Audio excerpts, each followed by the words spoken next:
بسم الله الرحمن الرحيم والنازعات غرقا والناشطات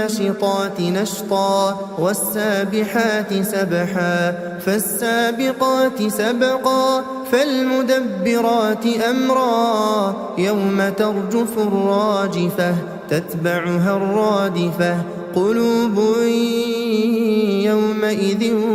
واجفة أبصارها خاشعة يقولون أئنا لمردودون في الحافرة أئذا كنا عظاما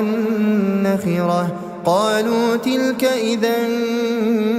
كرة خاسرة فإنما هي زجرة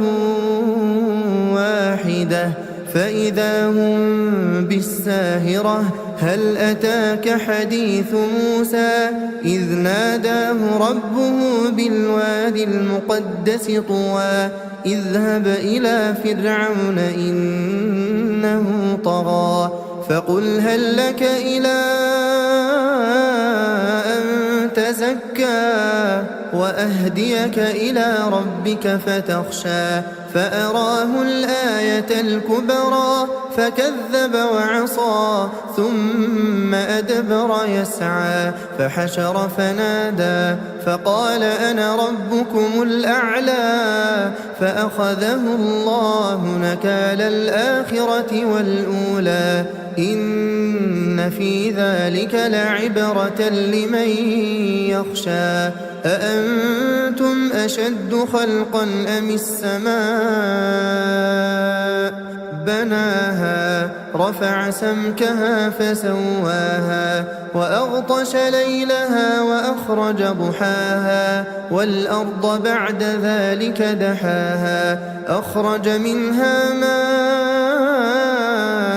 ومرعاها والجبال أرساها متاعا لكم ولأنعامكم فإذا جاءت